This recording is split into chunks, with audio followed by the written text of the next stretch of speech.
सो कैसे हो आप सब? एकदम बढ़िया। आप लोग उतना दिन से पूछ रहे थे ना भैया, मैंने बीटेक किया है इलेक्ट्रॉनिक एंड कम्युनिकेशन से, मैंने बीटेक किया मैकेनिकल इंजीनियरिंग से, मैंने बीटेक किया इलेक्ट्रिकल इंजीनियरिंग से, क्या मैं डीआरडीओ में अप्लाई कर सकता हूँ? तो देखिए उसके रिलेटेड एक वैकेंसी आई है। जी हाँ, वैकेंसी आई है, वो भी 148 वैकेंसी आई है। आप यहाँ पर देख सकते हैं एडवर्टाइजमेंट 156। ठीक है, ये जो वैकेंसी आपको दिख रही है इसके बारे में अभी हम डिटेल बात करेंगे। तो ये वैकेंसी आई है आपको डीआरडीओ और एरोनॉटिकल एडीए से। उसके बाद और एक शायद कंपनी है, उसमें 9 वैकेंसी है। तो सबसे मेन इसमें जो है वो डीआरडीओ ने रिलीज़ किया साइंटिस्ट बी की पोस्ट की वैकेंसी। और इसमें आपको 148 यानी 100 प्लस वैकेंसी डीआरडीओ के द्वारा ही रिलीज़ की गई है। ठीक है, आप यहाँ देख सकते हो, ऑफिशियल वेबसाइट है recruitment and assessment centre DRDO. यहाँ पर आपको देखने को मिल रहा है साइंटिस्ट बी की वैकेंसी डीआरडीओ पे। चलिए इसके डिटेल नोटिफिकेशन को देखते हैं। ठीक है, कब रिलीज़ होगी, कब ये क्लोजिंग डेट है। तो देखिए सबसे पहले यहाँ पर साइंटिस्ट बी की देखते हैं डीआरडीओ की तरफ से, तो 127 वैकेंसीज रिलीज़ की गई है। उसके बाद nine vacancy ADA aeronautical development agency के द्वारा की गई है। उसके बाद ये 12 वैकेंसी की गई है। कुछ दूसरी पोस्ट है, उससे आपको लेना देना नहीं, ये आपका तो मेन है डीआरडीओ पे ना। तो साइंटिस्ट भी 127 वैकेंसी रिलीज़ कर दी गई है। ठीक है, और ये कब ओपन होगी? देखिए आपका यहाँ लिखा हुआ ये 1 जून में आपका ये रिलीज़ हो जाएगा। आपको मैं यहाँ दिखा देता हूँ ये। देखिए यहाँ पर likely to published in first week of the June 2025, यानी कि और एक सप्ताह बाद, आज कितना तारीख है 28, यानी कि आपका मान के चलिए 5 या 6 दिन बाद ये आपका रिलीज़ हो जाएगा। ठीक है, और 2-3 दिन और बढ़ा दीजिए तो यानी अप्रॉक्स वन वीक के बाद आपका ये वैकेंसी आपको देखने को मिलेगा। और इसकी क्लोजिंग डेट क्या रहेगी?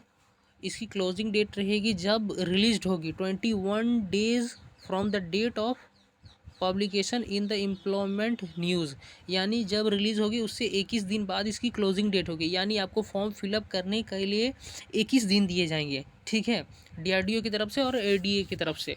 ठीक है, बात कर लेते हैं इसके बेसिक पे और लेवल की। तो ये देखिए पोस्ट ऑफ 10th लेवल की पोस्ट है।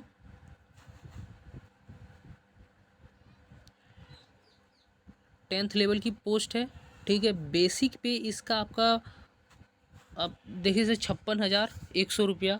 और अगर आपको ज्वाइनिंग के टाइम आपको HRA अलावेंस वैलेंस लगा के आपको लगभग अप्रॉक्स यहाँ पर देखिए at the time of joining, at the time of joining पे 1 लाख रुपया आपको मिल जाएगा। ठीक है, अब बात करते हैं इसके डिटेल में कितनी कौन सी वैकेंसी है, कौन सी डिग्री होनी चाहिए और इनिशियल क्वालिफ़िकेशन कौन सी होनी चाहिए।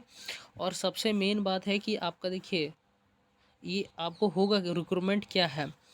आपको सबसे पहले गेट क्वालिफाई होनी चाहिए वैलिड स्कोर के साथ। और कौन कौन से ईयर को ये कंसिडर करेगा? 2023, 24 और 25।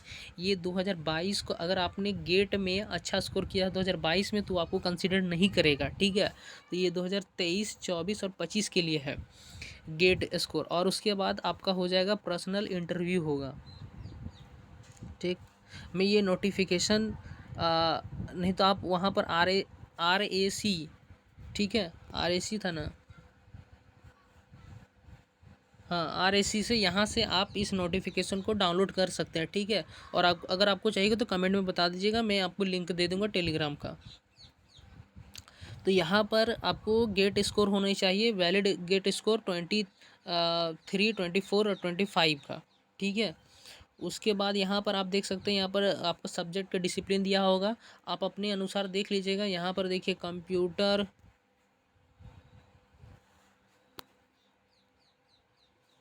ये इलेक्ट्रॉनिक कम्युनिकेशन एलिजिबल है, मैकेनिकल है, कंप्यूटर साइंस है। ठीक है, इसके UR EWS OBC, इसके बाद कैटेगरी का आप ये तो जानते ही, इतना दिन से तैयारी कर रहे हैं।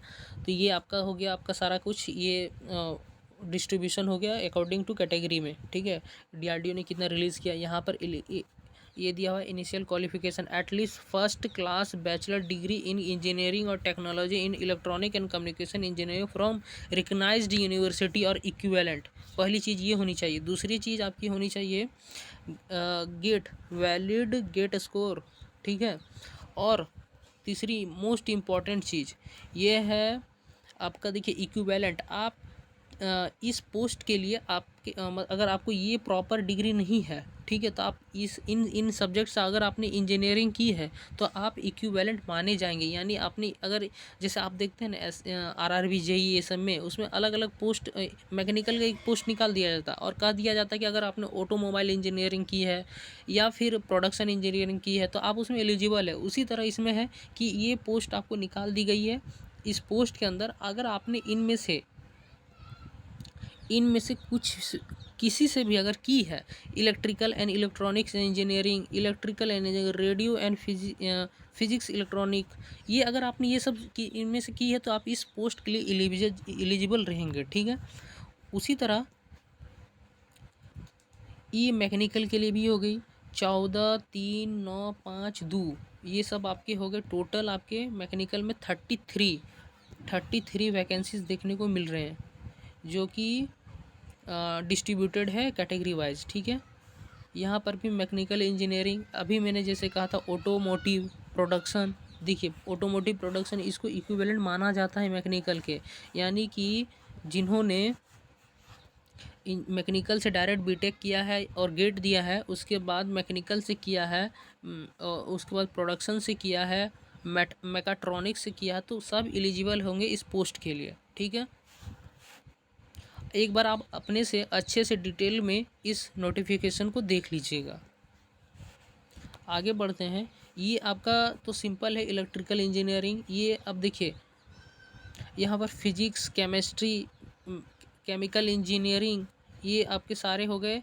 देखिए first class master degree in science, ठीक है। आप देख लीजिएगा अच्छे से कि आपको क्या मांग रहा है, उसके हिसाब से आप कर सकते हैं। गेट जो जिन्होंने दिया उन्हीं के लिए है, पहले मैं बता दे रहा हूँ। जिन्होंने गेट, क्योंकि सब में गेट क्वालिफिकेशन मांग रहा है। अगर आपने गेट एक बार भी नहीं दिया तो फिर आप इस फॉर्म को नहीं ये भर सकते हैं, ठीक। सिविल विल जो भी है आपका, ठीक। और यहाँ पर देखिए ये आपका टोटल वैकेंसीज का डिटेल दिया हुआ है। और सबसे मोस्ट इम्पॉर्टेंट, पहला इम्पॉर्टेंट चीज़ तो ये हो गई आपकी, आप तो ये देख ही लेंगे। सबसे most important cheese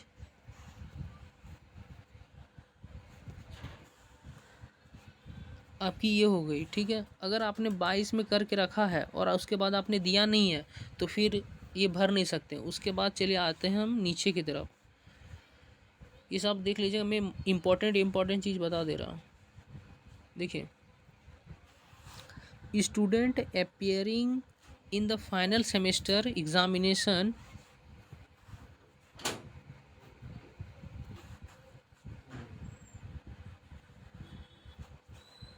and expected to achieve first class after final examination may also consider that, ये क्या हो रहा, consider that they will submit degree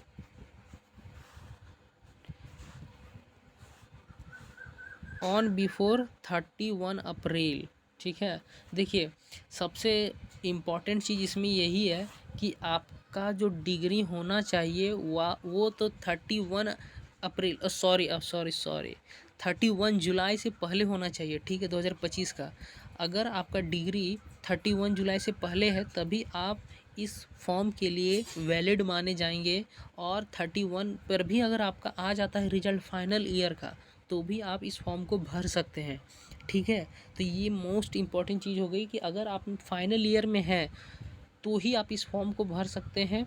अगर आपका डिग्री 31 जुलाई से पहले आ जाता है तो, ठीक। अब बात कर लेते हैं दूसरी इम्पॉर्टेंट चीज़ की, कितने नंबर होने चाहिए, ठीक है। और यहाँ पर दूसरी चीज़ कहा जा रहा है कि अगर आप किसी फॉरेन यूनिवर्सिटी में पढ़ते हैं, ठीक है, किसी फॉरेन यूनिवर्सिटी में अगर आप पढ़ते हैं तो भी आपको डिग्री इक्विवेलेंट सर्टिफिकेट बनाकर, ठीक है, from association of Indian university Delhi से, ठीक है, आपको 31 जुलाई, यानी कि अगर कोई फॉरेन यूनिवर्सिटी में पढ़ते हैं तो उनको इक्विवेलेंट सर्टिफिकेट बना कर 31 जुलाई से पहले सबमिट करना पड़ेगा, ठीक है। उसके बाद दूसरी चीज़ है कि आपको नंबर कितने आने चाहिए फाइनल ईयर में। तो देखिए, आपको फर्स्ट क्लास आने चाहिए पहली चीज़। अगर किन्हीं यूनिवर्सिटी में फ़र्स्ट क्लास नहीं है तो उनको 60% माना जाएगा, अगर 6% है। अगर आप 60% से नीचे है तो आप इस फॉर्म को मत भरिएगा। अगर आपका फाइनल रिजल्ट में 60 एग्रीगेट बोले या जो फाइनल रिजल्ट होता है उसमें 60% से कम है तो आप इस फॉर्म को नहीं भर सकते, या फिर फर्स्ट क्लास होना चाहिए। और अगर इन केस अगर किसी का अगर ना तो फर्स्ट क्लास दिया है ना परसेंटेज दिया, सीजीपीए में दिया है, तो 6.75 से अगर नीचे है, ठीक है, 10 पॉइंट्स में, तो उसको कंसिडर नहीं किया जाएगा। अगर 10 पॉइंट है तो 6.75 है तो उनको 60% की इक्विवेलेंट माना जाएगा और 60% फर्स्ट क्लास के अकॉर्डिंग माना जाएगा, तो फॉर्म भर सकते हैं। यानी कि पहली चीज़ आपका फर्स्ट क्लास होना चाहिए रिजल्ट में। दूसरी चीज़ 60% होनी चाहिए अगर फर्स्ट क्लास नहीं मेंशन है तो। और तीसरी चीज़ 6.75 सीजीपीए होना चाहिए, ठीक है। ये तीन चीज़ होनी चाहिए, तीन चीज़ में से एक चीज़ होनी चाहिए तो आप इस फॉर्म के लिए एलिजिबल हैं। यहाँ पर आप एज लिमिट देख सकते हैं, यूआर के लिए है, ईडब्ल्यूएस के लिए 35 साल है, ओबीसी के लिए 38 है और एसटी एसटी के लिए 40 है, ठीक है। यहाँ पर आप देख सकते हैं, ठीक है, अपने अकॉर्डिंग आप देख लीजिएगा। उसके बाद इम्पोर्टेंट की बात करते हैं। देखिए, ये nationality only Indians national need apply. देखिए, डीआरडीओ और ये सब हो गए काफ़ी क्रूशियल, इसमें इंफॉर्मेशन रहती है। आपको तो पता ही है, डिफेंस रिसर्च होते हैं इसमें, तो ये इंडियन के लिए, अगर फॉरेनर रहेंगे तो फिर कोई मतलब नहीं बनता, आप समझ ही सकते हैं। तो ओनली इंडियन के लिए एलिजिबल है।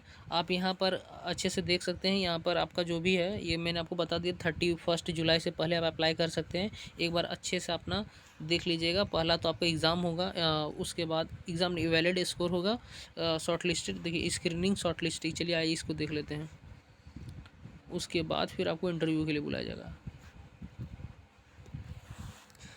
Eligible candidate with shortlisted on the basis of GATE score in the ratio of 1:10 में, ठीक है, subjected to their ability in order to, देखिए 10 गुना बुलाया जाएगा, ठीक है। उसके बाद आपको पर्सनल इंटरव्यू देना होगा, ठीक है। उसके बाद आपका फाइनल बनेगा, यानी कि आपका गेट स्कोर पे आपको बुलाया जाएगा। उसके बाद आपका इंटरव्यू मेन है, आपको जाकर वहाँ पर इंटरव्यू देना पड़ेगा, पर्सनल इंटरव्यू, उसके हिसाब से आपको रखा जाएगा। उसके बाद अपने हिसाब से आप देख लीजिएगा, जो भी आपको डिटेल विटेल पढ़ना है आप सारे देख लीजिएगा। मैंने मेन इंपॉर्टेंट चीज़ बता दी है। मेन तो मेरा काम था कि आपको बताना कि हाँ वैकेंसी आ चुकी है, और यहाँ पर सबमिशन डेट वही है कि जब से रिलीज़ होगी। Online submission close on 21 day at the इतना from the date of application. अब जब रिलीज़ होगा, यानी 5 को होगा तो 26 को बंद हो जाएगा, 10 को होगा तो 31 को बंद होगा, यानी 21 दिन आपको टाइम मिलेंगे फॉर्म के। आप अच्छे से और इसको डिटेल में पढ़ लेंगे।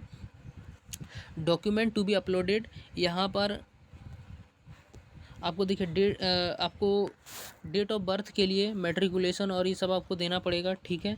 और मेन है कि आपका 100 से 500 KB के बीच होना चाहिए जो भी अपलोडेड होंगे। अगर फिर एफिडेविट आप ये सब पढ़ लीजिएगा, अगर मिस मैच आपका नाम में गलती होता है तो रिलेवेंट एफिडेविट देना पड़ेगा, रिसेंट फ़ोटो देना पड़ेगा, कैंडिडेट सिग्नेचर देना पड़ेगा, वैलिड गेट स्कोर 3 साल का। आप ऐसे तो जानते हैं ना, 3 साल के लिए वैलिड रहता है, 23, 24, 25, और 3 साल के लिए। अगर 22 वाला तो फिर वो भर ही नहीं सकता है। उसके बाद स्क्रीनशॉट ऑफ गेट रिज़ल्ट, ये आपको देना पड़ेगा, रजिस्ट्रेशन और ये सब आप देख लीजिएगा। ये सब जो आपको अपलोड करना पड़ेगा, जनरल इंस्ट्रक्शन है उसको देख लीजिएगा, ठीक है। यहाँ पर ऐसा कुछ है नहीं, हम मैंने देख लिया, फिर भी आप एक बार आप पढ़ लीजिएगा अच्छे से। और यहाँ पर तो वो जो हर एग्ज़ाम में रहता, अगर आप गलती पकड़ा जाते हैं तो फिर आपको फ्यूचर के लिए डिबार्ट कर दिया जाता है, डिबार्ट फ्रॉम द। और अगर आप ज्वाइनिंग भी कर लेते हैं फिर भी गलती पकड़ाते तो आपको टर्मिनेट भी कर दिया जाएगा विदाउट नोटिस के। और दूसरी चीज़ सबसे मेन इम्पॉर्टेंट है,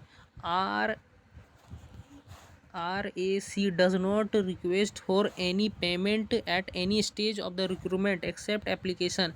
आपको एप्लीकेशन के अलावा और पैसा कहीं नहीं मांगा जाएगा। अगर आपसे ऐसा कोई हो रहा तो आप अथॉरिटी को या चेयरमैन को नोटिस में डालिए या उन्हें नोटिस में लाइए कि देखिए ऐसा ऐसा पैसा मांगा जा रहा है, तो वो आपके साथ फ्रॉड कर रहा है, ठीक है। आप चेयरमैन को दीजिए, उस पर चेयरमैन इस जो भी केस रहेगी उस पर कार्रवाई करेगी, ठीक है। यानी आपको सिर्फ एप्लीकेशन फॉर्म देना है। आप तो इतने पढ़े लिखे हैं ही कि आपको पता है, पर कोई एक दो बच्चे निकल ही जाते हैं जो फंस जाते हैं इस जाल में। सिर्फ आपको एप्लीकेशन फॉर्म देना और किसी भी स्टेज में कोई भी पैसा नहीं देना है, ठीक है। और अगर आपको ऐसा होता तो आप चेयरमैन को बता सकते हैं, और कोई भी इंक्वायरी रही आपको इससे रिलेटेड, आपके फॉर्म में अटक जा रहा है या कुछ भी, तो आप यहाँ पर जाके इंक्वायरी कर सकते हैं इस नंबर पे और इधर दिया हुआ और नंबर पे।